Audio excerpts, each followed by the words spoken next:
Recently on CNN, Jillian Michaels, the psychotic trainer from The Biggest Loser, was for some reason talking about slavery. Do you realize that only less than 2% of white Americans owned slaves? But it was a system of white supremacy. You realize that slavery is thousands of years old? White people were Do you know the slave who owners. was the first race to try to end slavery? And talking about how it was presented in public history, such as in museums.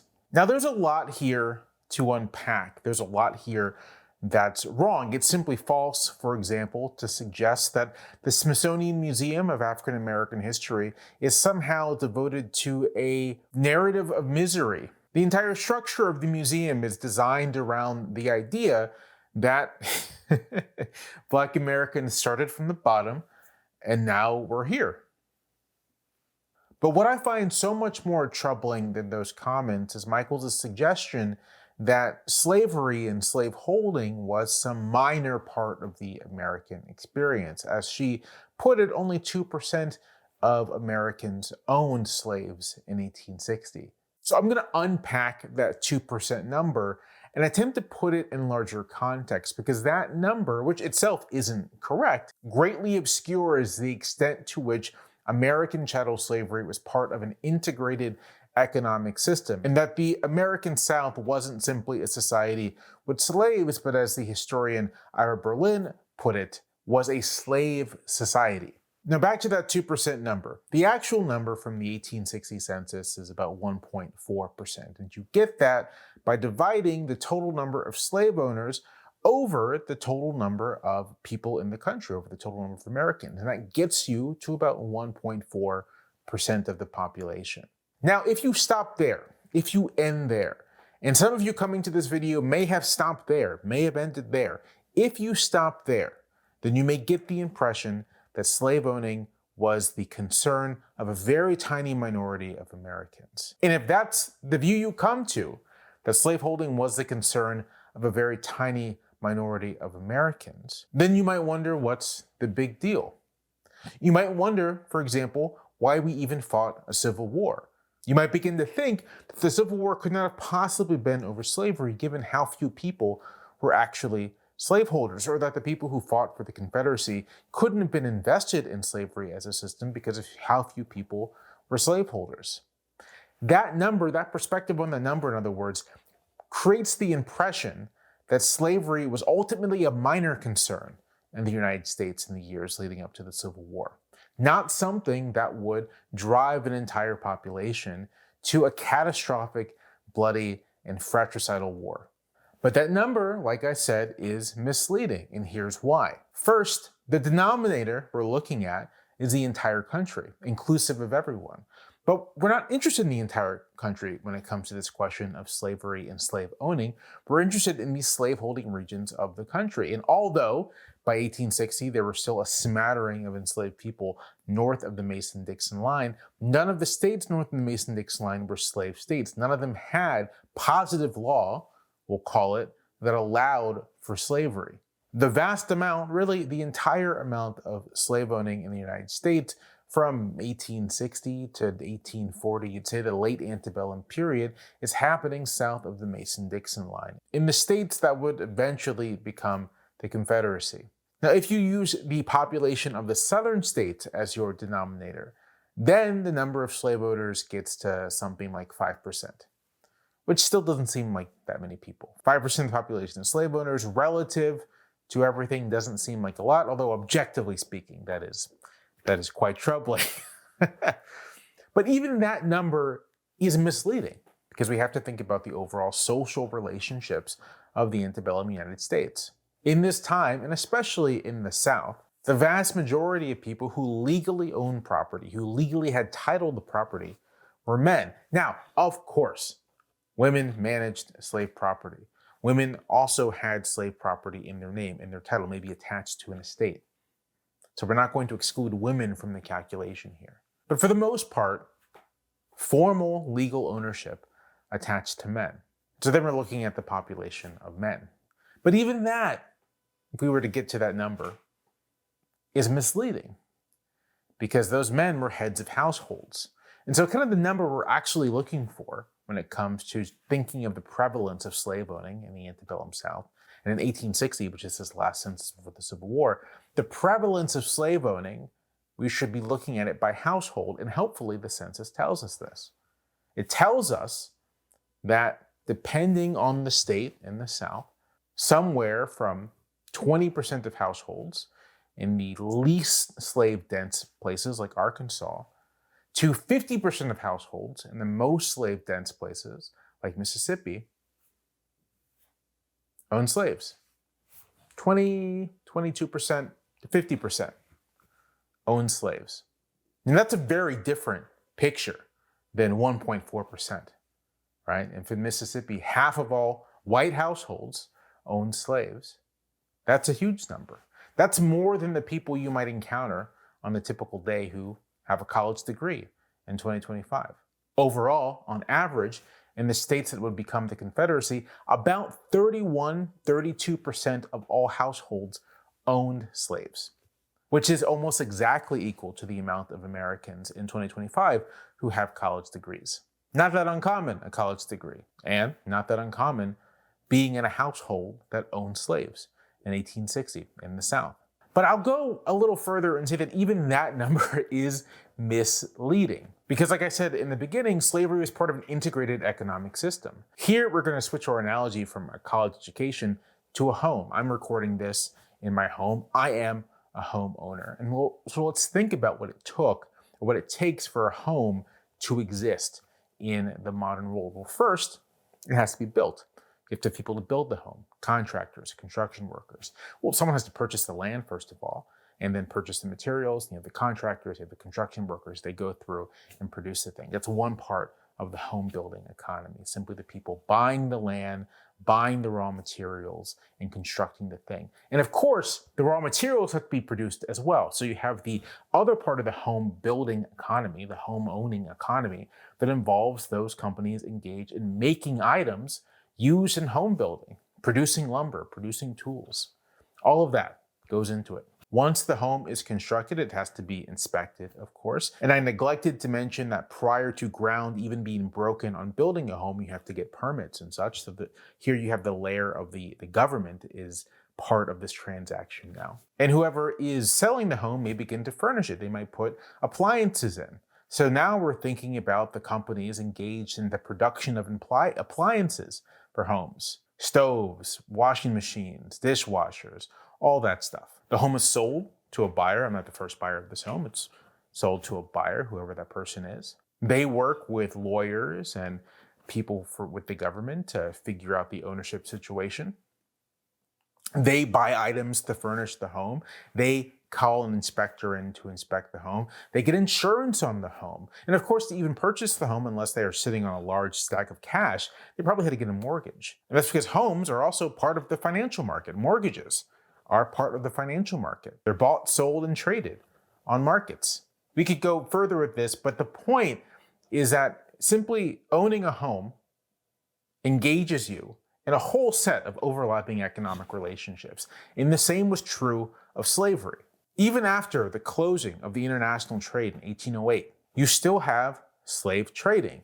You have slave trading along the coast of the United States from places like Baltimore, Maryland, and Norfolk, Virginia, all the way down to New Orleans, stops in Savannah, Georgia, perhaps, stops in Charleston, South Carolina, Mobile, Alabama. A whole coastal trade going around what is at that point the only coastal area of the United States. Now, the traders involved in transporting enslaved people from port to port have to purchase the ships, and so there is the shipbuilding component of this. The shipbuilding economy of antebellum United States is producing ships for this coast-wide trade. You have to crew the ships, of course, with people who work on the ships. You have to buy insurance on the ship as well as insurance on the enslaved people. And this gets us to the part of the slave economy that isn't quite discussed as much, which is the financial aspect of it. There were insurance markets for enslaved people. Enslaved people were actually securitized and sold on markets in the same way that mortgages are today. They were simultaneously a form of labor. They did labor, skilled and unskilled, and they were also a form of capital to be leveraged to obtain liquid assets. In any case, you have your insured ship, your insured enslaved people. That's part of this economy. You have the traders. The traders come into port. There are dealers, buyers, all sorts of people who manage these transactions. That's part of this slave economy as well. You have the people responsible for basically jailing enslaved people while they're pending sale. They're part of the economy as well. You have the people responsible for, once an enslaved person has been sold, transporting them to their new destination. It's part of the economy as well. Some of those people were themselves the buyers. Some of those people were just performing a service. These relationships also exist for what's called the internal trade, not on the coast, but over land, where you have people who are renting out carts and horses and all kinds of materials necessary for transporting enslaved people from point A to point B. Now, once these enslaved people are at their destinations, and here is worth a point of clarification, although most enslaved people in this period are living on large plantations, the typical slave owner owned just a handful of people. But once this enslaved person reaches their final destination, they are put to work on this plantation or in this home or on this farm or wherever it happens to be. And then here is another set of economic relationships. First of all, there are the materials necessary for the enslaved person to do their work: clothing, food, tools. All these things are part of the slave economy. There are businesses that are manufacturing clothing items, for example, for clothing enslaved people. On a plantation, you have overseers, free white men whose job is to monitor the enslaved population, make sure that they're working. You have people whose job is to discipline enslaved people who are not working, who are trying to run away. In his various autobiographies and memoirs, Frederick Douglass speaks of his encounters with Covey, a slave breaker by trade. That was his job, whose job it was. He was given unruly slaves, and tasked with breaking them so they could be returned back to the plantation as more docile and willing to work. This is a profession that exists. And on top of all of this, there is the fact that enslaved people, being people, aren't working all the time. There are times when they might be idle. And so if you are a slave owner and you want to maximize the return on your investment, and this is an investment, at this time purchasing an adult male or an adult female to work on a plantation is the equivalent of spending $50,000 or $60,000 in a car these days. And cars depreciate in value over time. Enslaved people, and especially enslaved women, did not depreciate in value over time. They appreciated in value over time. So this is an investment, and you want to maximize your return. Then slave owners also rented out their enslaved people. And so if you weren't a slave owner yourself, you could still be a master. You could still rent out an enslaved person to do work on your farm, to do work in the urban area where you live. Maybe you live in the city, maybe you live in Charleston, maybe you live in Norfolk, maybe you live in Baltimore, and you hire an enslaved person to do some work for you. Again, we can go back to Frederick Douglass, who speaks of having this exact experience. And so that 1.4% number, which makes everything seem so minor, even that 1/3 number, 31% of households on average who have enslaved people, which makes it seem common, doesn't capture how pervasive this is, how much the system enveloped political, social, and economic relations. Only a small percentage of Americans in the antebellum South were slave owners, yes, but a large portion of the entire population in the antebellum South could be slave masters, were slave masters. In the homes, wives, mistresses acted as masters. Children were trained in mastery. Overseers had a taste of mastery. People who rented out enslaved people had a taste of mastery, acted as masters. Across the entire society, if you had the cash, if you had the money, you could dominate another human being entirely, completely, totally. And this domination was part of the political system. In a state like South Carolina, you could not hold certain offices unless you had a certain threshold of property to your name. And the property to your name that was going to be easiest to accumulate wasn't necessarily land, but enslaved people. Only certain South Carolinians with large estates or large numbers of enslaved people could serve in the highest offices. The extent of your slave holdings determined where you sat in the society. And slave holding of any kind was looked at in an aspirational way by more ordinary white men and women in society. Not unlike owning a home. Being able to own an enslaved person, being able to own a person, was a marker of status, of moving up in the world. Why did so many poor white Southerners fight under the banner of the Confederacy? It's because slavery wasn't just a thing that happened. It was one of those forces in society that gave meaning to people's lives.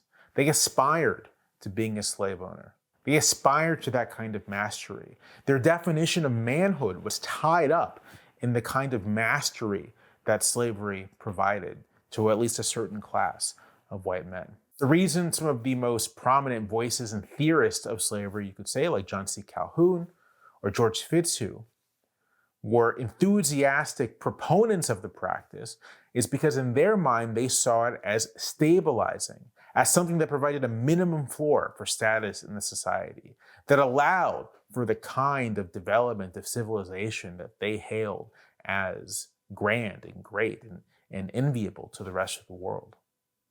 Calhoun called it a positive good for that reason. Fitzhugh suggested that maybe all lower class people should be slaves, that everyone could have the benefit of this kind of civilization. The South was a slave society, and that meant that it was the overwhelming, dominant social force, political force, economic force of that society. Everything was touched by slavery. And I hope it goes without saying that slavery was awful. It was horrible. It was an evil that's honestly hard to describe with any adequacy. It involved the systematic sexual abuse of men, women, and children. It involved the destruction of families on a trading floor. It involved brutal and sadistic violence. It required the people engaged in it to suppress and destroy their basic humanity so that they may dominate another human being. It left the South so impoverished and destitute and underdeveloped that even half a century later, it was still struggling under the economic legacy of slavery. It helped generate an ideology of white supremacism and racism that still plagues us in the present. It produced a class of political elites who became monomaniacally focused with its expansion. And it's that monomaniacal focus on expansion, as well as genuine horror with slavery from Americans north of the Mason-Dixon line, that helped produce the conditions for the most destructive war in this country's history. It consumed millions of human beings, both in the United States and throughout the Atlantic world, whose names we'll never know. Human beings like you and me. It reshaped Africa, which is still recovering from the population loss of the transatlantic slave trade. It was a terrible system in every sense of that word. To loop back around to Jillian Michaels, to the Trump administration and its complaints that we spend too much time focused on slavery, the reason we focus on slavery in this way, the reason we talk about it, the reason it's a part of our museums and the process of it becoming part of our museums was slow and painstaking over many decades. The reason for all of this is that you can't understand the modern world without understanding slavery. You can't understand modern Europe, modern Africa, South America, North America, the Caribbean without understanding slavery. You can't understand the United States without understanding slavery. This country was birthed at a time when slavery was still pervasive, the 1770s and 1780s. It grew to something like maturity in the 19th century, the first 60 years of which the United States was a country with its own slave society. And what happened to that slave society, the story of what happened to the slave society, what happened to the formerly enslaved, is one of the most important stories over the arc of American history. A story so significant to the country's development, both politically and socially and morally, that legacy is still a part of our politics. It's still contested. And that to me is what is ultimately ironic about those complaining about slavery in our museums and in our public history. Because those same people want to erase any recognition of the legacy, the positive legacy as well as the negative legacy. They don't want us marking and celebrating these parts of our national story, these parts of a history that belong to all of us. They want to wipe it out. They want to destroy it. It's woke. It's DEI, which for my part is a sign that they aren't actually all that concerned about how we teach slavery. They don't care. What they don't like is any suggestion that this country has struggled with real evil. And what they especially don't like is any idea that this country's history, that its heritage, that its legacy, that its future belongs to a far, far larger number, far greater scope of Americans than who they believe ought to count. They want to whitewash away slavery because they want to whitewash, in the most literal way possible, this entire country.